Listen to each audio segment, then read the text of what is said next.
Now you are going to make Roman 3, okay? Who cannot be sued तुम्हाला सांगितले.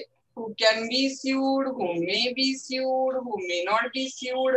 आपल्याला फक्त शब्द काय बघायचं सांगा तर sued कुणावरती सूट फाईल होऊ शकते. काय करायचं सांगा तर इथं बघायचं कुणावरती सूट फाईल होऊ शकते. एवढा फक्त शब्द आपल्याला काय करायचं तर स्टडी करायचा तिथं. लेट स्टार्ट बघा. Who can be sued. Very first point आपल्याला डिस्कस करायचा की गव्हर्नमेंट वरती सूट फाईल करता येते का आपल्याला किंवा इंग्लंड मध्ये कन्सिडर केलं तर क्राऊन वरती आपल्याला सूट फाईल करता येते काय. चुकून कधीतरी विचारलं तर डॉक्टर ऑफ सॉव्हरीन इम्युनिटी असं म्हणून पण क्वेश्चन काय करतात तर विचारतात. ओके. इंग्लंड मध्ये ना 1947च्या आधीपर्यंत एक मॅगझिन प्रिव्हेल करत होतं काय. And the maxim which was prevail in England is the king can do no wrong. राजा चूक करूच शकत नाही. ओके. त्यामुळे government was not liable for the टॉट. गव्हर्नमेंट प्लेंटिफ असू शकते तर गव्हर्नमेंट कधी डिपेंडेंट असू शकत नाही. असं इंग्लंड मध्ये 1947 पर्यंत होता. पण 1947 ला त्यांच्याकडे क्राऊन प्रोसिडिंग ऍक्ट पास झाला. 1947 ला कुठला कायदा पास झाला तर क्राऊन प्रोसिडिंग ऍक्ट 1947 पास झाला. आणि त्यानंतर मग गव्हर्नमेंटला जे हे रिलीज दिलेलं होतं ते काढून घेतलं गेलं. इम्युनिटी दिलेली ती काढून घेतली गेली. आणि 1947 नंतर king can do no wrong हे मॅक्झिमम अप्लायचं बंद झालं. आणि yes government can be plaintiff, government can be defendant. Okay. Crown can be plaintiff, crown can be defendant. Okay. Let's see first of all England नंतर India. आपण इंडियात हा rule कधीच फॉलो केला नाही. King can do no wrong. आपल्याकडे राजा आणि प्रजा सेम फुटिंग वर आहे. त्यामुळे गव्हर्नमेंट ऑफिसरने जरी चूक केली तरी they can be sued no doubt like a common man. An action for a personal wrong will not lie against the sovereign.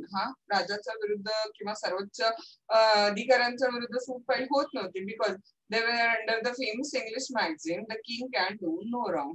It follows therefore that the crown cannot be sued for the tortious act of the servant acting in the course of their employment. This law has been modified by Crown Proceeding Act 1947. तो law काय झाला सांगा तर change झाला.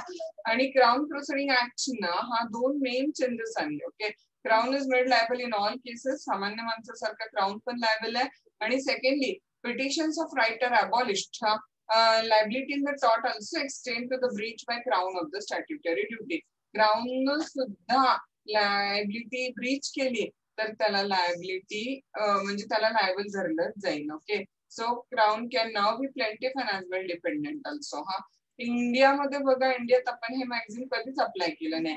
आपल्या कॉन्स्टिट्यूशनच्या article 361 खाली president, governor, Rajpramukh of the state are not answerable to the any court. Okay. President, governor किंवा राजप्रमुख त्यांनी आपल्या ऑफिशियल ड्युटी परफॉर्म करताना जे केलेलं त्याला ते कुठल्याही कोर्टात आन्सरेबल नाही आहे. For the exercise and performance of power and duties of the office or for any act done by them in the exercise of power and duties. Okay. Though the general rule in India is that the state is immune in the field of the tort, this principle of immunity is subject to the exception. Okay. जे काय आपण गव्हर्नमेंटला exception दिलेलं आहे ते exception कसं सांगा तर subject to limitation आहे. सो इन ऑल आर्टिकल 300 काय सांगते बघा तर सरळ सांगितलं आर्टिकल 300 मध्ये इंडियाच्या कॉन्स्टिट्यूशनच्या Constitution of India provides that the government of India and government of the states may sue and be sued in relation to the respective affair. Okay, government of India सूट पण file करू शकते आणि आपण सुद्धा government of India वरती सूट file करू शकतोय. State government सूट करू शकते, स्टेट गव्हर्नमेंट वरती पण आपण सूट फाईल करू शकतो. Okay. In the like cases as the Dominion of India and the corresponding provinces of India state might sue and be sued if the constitution has not been passed. Okay. Constitution pass व्हायच्या आधी government of इंडियाचं नाव काय होतं सांगा dominion of India. आणि constitution pass व्हायच्या आधी स्टेट्सना काय म्हटलं जायचं सांगा प्रोव्हिन्सेस. ओके. त्यामुळे कॉन्स्टिट्यूशन यायच्या आधी ज्या पद्धतीने डोमिनियन ऑफ इंडिया आणि प्रोव्हिन्सेस सूट फाईल करू शकत होते त्याच पद्धतीने आता गव्हर्नमेंट ऑफ इंडिया आणि स्टेट गव्हर्नमेंट सूट काय करू शकतात तर फाईल करू शकतात. आता ना तुम्हाला एक छोटासा मुद्दा इथे काय लक्षात ठेवायचं माहिती आहे. Rules regarding the liability of government वाचताना ना दोन शब्द डोक्यामध्ये पक्के घालून घ्या, कधीच आयुष्यभर विसरू नका. सॉव्हरीन फंक्शन आणि नॉन सॉव्हरीन फंक्शन हे दोन शब्द लक्षात ठेवा. काय सॉव्हरीन फंक्शन म्हणजे असं फंक्शन की जे फक्त गव्हर्नमेंट करू शकते. लाईक फॉर एक्झाम्पल अरेस्ट करायचे, अरेस्ट एखाद्या व्यक्तीला मला तुम्हाला करता येईल की सांगा, नाही. फक्त पोलीस ऑफिसर म्हणजे कोण करू शकते, गव्हर्नमेंट ऑफिसर. ओके. हा एखाद्या व्यक्तीच्या प्रॉपर्टीची जप्ती करायची, फॉरफिचर करायचंय, तुम्ही किंवा मी करू शकतो की कोर्टाच्या ऑर्डरनं फक्त गव्हर्नमेंट ऑफिसर. ओके. त्यामुळे जे फंक्शन फक्त गव्हर्नमेंट परफॉर्म करू शकते ना त्याला काय म्हणायचं सांगा, तर सॉव्हरीन फंक्शन. आणि जे function government, non government, private person कुणी करू शकते, लाईक ड्रायव्हिंग आहे, गव्हर्नमेंटचं पण ड्रायव्हिंग असू शकतो, गव्हर्नमेंट गाडीवर ड्राईव्ह करणारा आणि आपलं पर्सनल गाडीवर ड्राईव्ह करणारा पण ड्रायव्हर असू शकतो. त्यामुळे ड्रायव्हिंग हे नॉन सॉव्हरीन फंक्शन आहे. ओके. जे प्रायव्हेट पर्सन पण करू शकतो आणि गव्हर्नमेंट पण करू शकतोय असं फंक्शन म्हणजे काय झालं सांगा, तर नॉन सॉव्हरीन फंक्शन कन्सिडर केलं गेलेलं आहे. तिथे लक्षात आलं. सो आपल्याला आता महत्वाचा मुद्दा डोक्यात काय घालायचा आहे, जर सॉव्हरीन फंक्शन असेल तर गव्हर्नमेंट लायबल नाही, आणि नॉन सॉव्हरीन फंक्शन असेल तर गव्हर्नमेंट लायबल आहे टॉर्ट मध्ये. सॉव्हरीन क्रॉस लक्षात ठेवायचं, सॉव्हरीन फंक्शन असेल तर गव्हर्नमेंट लायबल नाही for the tort committed by the servant, आणि जर नॉन सॉव्हरीन फंक्शन असेल तर गव्हर्नमेंट लायबल आहे तिथं. ओके. हा बघा, the government is liable for the tort of servant in the course of transaction which any private person can engage in. लक्षात आला. असा जर गव्हर्नमेंटचा ऍक्ट असेल जे कुणी प्रायव्हेट पर्सन सुद्धा करू शकतंय तर मग सर्वंटने केलेल्या चुकीसाठी गव्हर्नमेंट लायबल आहे. Okay. The principle was upheld by the Privy Council in the case of Peninsular and Orientation Steam Navigation Company versus Secretary of the State of India in Council. केसचं नाव लक्षात ठेवायचा. काय नाही तर स्टीम नॅव्हिगेशन कंपनीची केस, एवढं तरी कमीत कमी ओरिएंटल स्टीम नॅव्हिगेशन कंपनीची केस एवढं तरी लक्षात ठेवा, कारण ही जीन्स केस आहे. जसं पहिल्यांदा हा मुद्दा आला की जर सॉव्हरीन फंक्शन असेल आणि गव्हर्नमेंट सर्वंटने ते काही चूक केली तर गव्हर्नमेंट त्याला लायबल नाही. Okay. In this case, it was held East India Company could be sued for the tort of the servant committed in the course of transaction, which as a trading company engaged in. Okay. East India कंपनीने एक trading function करताना त्याच्या नोकराकडून चूक झालेली होती आणि त्यासाठी east India कंपनीवर सूट फाईल केली गेलेली, तर फाईल करता येईल का, तर येस करता येईल. हा The government cannot be sued in respect of the act done by the servant in the exercise of sovereign function. हा आताच तुम्हाला सांगितलं, सॉव्हरीन फंक्शन साठी मात्र गव्हर्नमेंट लायबल नाहीये. हा The government is liable for the injury to the subject resulting from an act done by the servant if the act is done under the municipal law. Government is liable to restore the property or money wrongfully obtained or detained by it or its servant on its behalf. Okay. गव्हर्नमेंटच्या on behalf एखाद्या व्यक्तीची काही property जप्त केली तर ते restore करायला पण गव्हर्नमेंट काय सांगत तर लायबल आहे. The government is not liable for the wrong done by the servant in the course of official duty unless the wrong was expressly authorized or ratified by it. Official एखादं public वरती wrong commit केलं government ऑफिशियलना तर त्यासाठी government liable असणार नाही जोपर्यंत हे सिद्ध होत नाही की त्या गव्हर्नमेंट अधिकाऱ्याचा ऍक्ट कोण ऑथोराइज केलेलं होतं, तर गव्हर्नमेंटनं ऑथोराइज केलेलं किंवा मान्यता दिलेलं होतं तिथं. ओके. हा आणि सगळ्यात महत्वाचा परत एक मुद्दा डोक्यात काय घालून घ्या सांगा, सॉव्हरीन फंक्शन साठी गव्हर्नमेंट लायबल नाही आणि नॉन सॉव्हरीन साठी गव्हर्नमेंट फंक्शन लायबल आहे.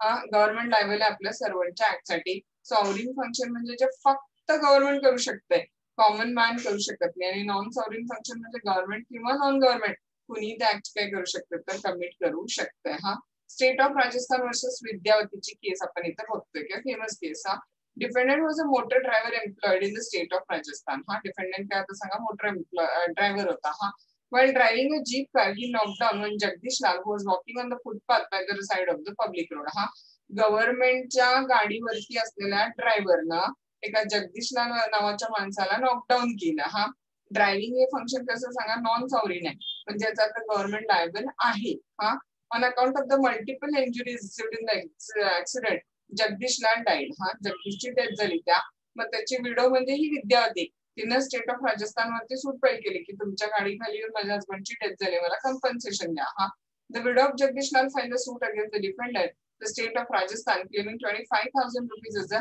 डॅमेजेस फॉर द टॉट. येस, कोर्टाने हेल्ड केलं की नॉन सॉव्हरीन फंक्शन आहे त्यामुळे गव्हर्नमेंट लायबल आहे. In this case, the Supreme Court held that the state was liable for the tortious act of the servant like any other employer. हा आता त्याच्या अपोजिट साइडला ही केस डोक्याला थोडीशी आपल्या एक्सेप्टेबल होत नाही काय. हा पण ती तशीच आहे, कस्तुरीलाल versus state of Uttar Pradesh. हा काय झाले बघा याच्यामध्ये, the police officer of the state of UP acting under the statutory power seize the gold from appellant. हा केस मधल्या पोलीस ऑफिसरनी काय केलं तर एका व्यक्तीकडचं सोनं जप्त केलं, ते कॉन्फिस्केट केलं सोनं, हा स्मगलिंगचा वगैरे समजून. But as a result of the negligence of the police officer in keeping the gold in the safe custody, पण आहे ना पोलिसांनी त्याला व्यवस्थित ठेवलं नाही सोन्याला, त्यामुळे पोलीस कॉन्स्टेबलच ते सोनं घेऊन चोरून पळून गेला. हा one of the police constable stolen the gold and run away. Okay, therefore the gold was not returned to the appellant. He filed the suit against the state of UP for the return of the gold and its value. आता कोर्टानं काय held केलं की government liable नाहीये. आपल्याला पटत नसलं तरी कोर्टानं असंच हेल्ड केलं की गव्हर्नमेंट लायबल नाहीये.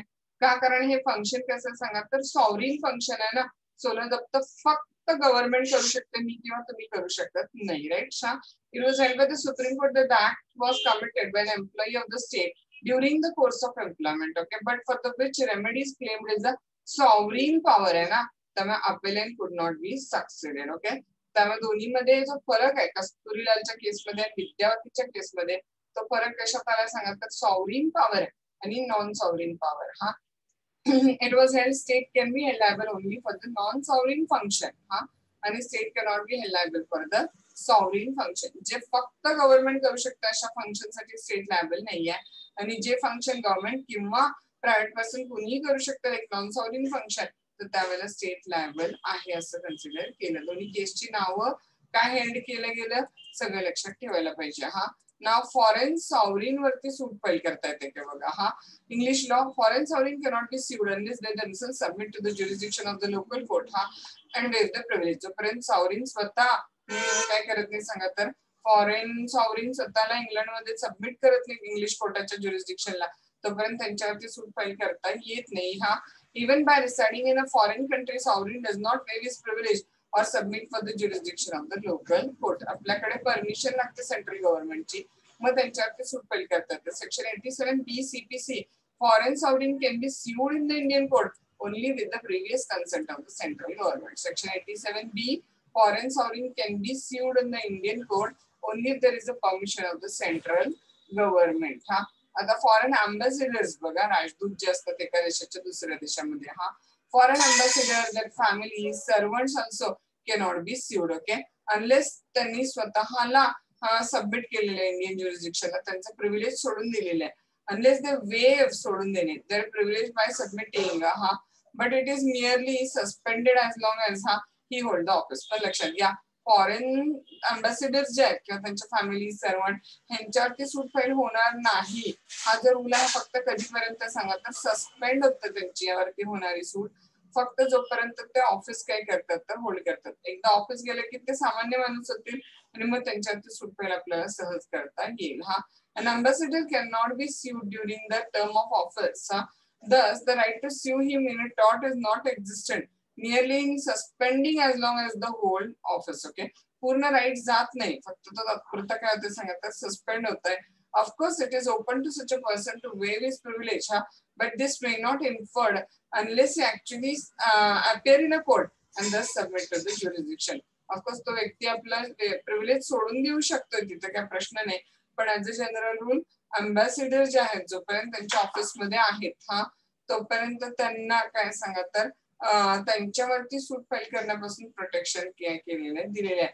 अनलेस ते स्वतः तरी कोर्टाच्या ज्युरिस्डिक्शनला सबमिट व्हायला पाहिजे किंवा त्यांना तात्पुरत्या काळासाठी सस्पेंड केलेलं असायला पाहिजे जोपर्यंत त्यांच्यावरती इन्क्वायरी वगैरे चालू आहे.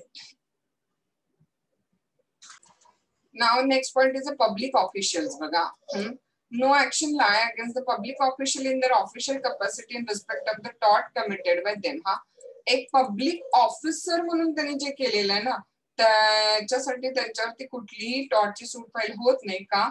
कारण they are the representative of the crown. हा पण public official are liable in the damages for tortious act committed by them in their private capacity. पण त्यांनी त्यांच्या प्रायव्हेट कॅपॅसिटीत जे टॉर्ट कमिट केलेलं आहे त्याला मात्र ते लायबल आहेत. Okay, the commander authority of crown is no defense to the ordinary liability of one's own act. Thus, if the act is done by officer of the government and such act is found to be done under the lawful sovereign power, no action will lie against the government on the principle of respondent superior. पण respondent superior जे act आहे ना हा ते कशाला applicable नाही आहे सांगा तर अनलॉफुल गोष्टीला ऍप्लिकेबल नाही आहे. आता हे मॅक्झिम आहे काय तुम्हाला माहिती नाही आहे. ज्या वेळेला एजंट चूक करतो हा पण एजंट अपॉइंट कोण केलं सांगा प्रिन्सिपलने. त्यामुळे प्रिन्सिपल आणि एजंट याच्यामध्ये मोठं कोण आहे सांगा प्रिन्सिपल. त्यामुळे लॉ काय सांगते सांगा तर let the principal be liable. Master आणि सर्वंट आहे चूक कोण केलेली आहे सर्वंटनं. सर्वंटनं चूक केलेली असली तरी लायबिलिटी कुणाची सांगा मास्टरची. हा तसंच पब्लिक सर्वंटनं चूक केलेली असली तरी गव्हर्नमेंटची लायबिलिटी काय होणार तर अराईज होणार आहे. तिथं अर्थात जर पब्लिक सर्वंटने एखादा अनलॉफुल ऍक्ट केलं कोणाला तरी जाऊन मर्डर केला तर त्याला काय गव्हर्नमेंट लायबल असणार नाही. त्यामुळे हे जे प्रिन्सिपल आहे let the superior be liable respondent superior it's not applicable to unlawful act. Unlawful ऍक्टला ते लायबल नाहीये. हा आता बघा एखाद्या छोट्या मुलानं टॉर्ट कमिट केला तर त्याला तो मुलगा लायबल असेल का. इन्फॅन्ट्स वरती टॉर्टची सूट फाईल करता येते का इज द नेक्स्ट पॉइंट. हा so very first point is infants is no defence. हा even minor can be held liable for the tort. Okay the first rule as to the liability of the minor for the tort is that ordinarily infancy per se is no defense to an action for the tort. Thus infant has been held liable for the assault, false imprisonment, libel, slander, कुठले tort infant ने केले तर infant त्याला liable आहे. पण त्याला एक exception आहे. हा एक्सेप्शन काय सांगा तर जर ते टॉर्ट असं आहे की ज्याच्यामध्ये ना मेंटल एलिमेंट इन्व्हॉल्ड आहे लाईक मॅच्युरिटीची गरज आहे इंटेन्शन नॉलेज असल्या गोष्टींची गरज आहे तर त्यावेळेला मायनरला काही ते नसतं ना मॅच्युरिटी किंवा माइंड हा गिल्टी इंटेन्शन त्यावेळेला मात्र मग टॉर्टला मायनर लायबल असणार नाही. हा but where intention knowledge malice other condition of the mind of the wrongdoer form an essential ingredient of the liability then youth is a good defense. If however there is a sufficient maturity of understanding in an infant, he will be liable. Sufficient maturity असेल तर तो मात्र liable असेल तिथं. Okay हा then liability of parent for the child's tort. Interesting मुद्दा. हा child न टॉर्ट केला तर त्याच्यासाठी पॅरेंट लायबल असतील किंवा नसतील. ओके बघा as a general rule father is not liable for the tort of children. Okay पण दोन एक्सेप्शनल केसेस मध्ये parent can be held liable for the tort committed by the children. कधी बघा number one when the child is acting as a servant is not liable of the father. हा बघा इथे थोडंसं correction आहे. when the child is acting as the servant हा of father इथे is not liable काढा. हा when the child is acting as a servant of the father comma then father will be liable. त्यावेळेला मात्र father liable असतील. Okay बघा परत एकदा सांगते when the child is acting as a servant of the father comma then father will be liable for the tort of the child. हा त्यावेळेला चाइल्डच्या टॉर्ट साठी फादर लायबल असतील. फॉर एक्झाम्पल बघा son is a driving car for father. मुलगा car drive कोणासाठी करायला लागला वडिलांसाठी the son's negligence will make the father liable. त्यावेळेला मात्र वडिलांना कोण लायबल धरेल सांगा तर मुलाचं निग्लिजन्स वडिलांना लायबल धरेल तिथं. हा किंवा father may be liable for his own personal negligence in affording or allowing child an opportunity of doing mistake. फादरने स्वतःच आपल्या मुलाला काय केले सांगा तर दुर्लक्ष करून चूक करायला संधी दिलेली असेल तर त्यावेळेला पण फादर त्याच्या चुकीसाठी काय तर लायबल आहेत. हा एक फेमस केस न्यूटन वर्सेस एडगरली. हा when a father negligently left a 12-year boy with a rifle without giving him proper instruction in handling it, father was held liable. सरळ सरळ बघा 12 वर्षाच्या मुलाकडे रायफल सोडून दिले आणि त्याला कशी वापरायची हे सांगितलं नाही त्या मुलानं काय चूक केली तर त्याला कोण लायबल असेल सांगा तर father was held to be liable. Okay so चाइल्डच्या रॉंग साठी फादरची लायबिलिटी आपण काय केली तर डिस्कस केली. हा देन नेक्स्ट वन बघा काय लिहिलंय लुनाटिक अँड ड्रंकन म्हणजे समजतं ना लुनाटिक वेडा म्हणून ड्रंकन ड्रिंक घेतलेला. हा ऑर्डिनरली इथे पण मायनर सारखंच आहे. आपल्याकडे कॉन्ट्रॅक्ट किंवा आयपीसी मध्ये लुनन्सी ड्रंकनेस हा लगेच डिफेन्स आहे पण इथं नाही. Lunacy is no answer in action for the tort but a lunatic will not be liable for those in which some mental condition form the essential ingredient. हा फक्त असं टॉर्ट त्याच्या हातून झाला असेल की ज्याच्यासाठी काहीतरी मेंटल इन्ग्रेडियंटची गरज आहे त्यावेळेला तो स्वतःचा बचाव काय करू शकतो लुनाटिक घेऊ शकतो. हा ड्रंकन बघा अकिन म्हणजे similar akin to the lunacy another defense is a drunkenness. Drunkenness is not excuse for the commission of the crime it will hardly therefore excuse a टॉट. ओके, ड्रंकननेस हे exception होत नाही. त्यामुळे drunken व्यक्ती सुद्धा किंवा lunatic व्यक्ती सुद्धा काय असू शकतात तर टॉट साठी लायबल असेल तिथं. हा, जर त्याची तेवढी इनफ मॅच्युरिटी असेल तर. हा, नाव कॉर्पोरेशन बघा, corporation or company cannot be sued unless number one act was done within the scope of authority employed by company असायला पाहिजे. number two the act was done within the purpose of incorporation. इनकॉर्पोरेशनच्या purpose साठीच ते act केलेलं आहे. But a corporation can sue and can be sued. कुठल्या सूट file करू शकते बघा, डिफॉर्मेशन फाईल करू शकते, डिसीट फाईल करू शकते. डिसीट म्हणजे फसवणूक, खोटी क्रिमिनल केस घालणं म्हणजे मॅलिशियस प्रॉसिक्युशन. ह्या सगळ्यामध्ये काय सांगा तर मेंटल एलिमेंट इन्व्हॉल्ड आहे ना, म्हणजे काय? सगळ्यामध्ये तो व्यक्ती काय असेल सांगा तर रॉंगला लायबल असेल तिथं. कॉर्पोरेशन मे बी स्यूड असा मुद्दा येईल तिथं. A corporation is liable for the टॉट committed by the servant or agent provided the tort is committed in the course of doing an act which is within the scope of power of the corporation. It may be thus liable for the assault, false imprisonment, trespass, conversion, legal negligence अशा वेगवेगळ्या wrong साठी कोण liable असेल सांगा तर company corporation liable असेल तिथं. Then trade union बघा, ट्रेड युनियन फक्त रजिस्टर्ड पाहिजे तर it can sue and it can be sued. Okay, a trade union could be sued in its registered name. Okay, under Indian Trade Union Act 1926 trade union may be sued in its registered name. इथे पण तसंच. बघा, a registered trade union its officer member are exempted from the liability for certain tort only. एक registered trade union काय करू शकते सांगा तर and its officer or member can be exempted from the liability for the certain tort. काही tort साठी liability exemption कोणाला मिळू शकतं तर registered trade union ला. married woman बघा, English law. Under English law, married woman तुम्हाला माहिती आहे prior to 1935 could sue and be sued, but her husband had to be joined with her as a under English law.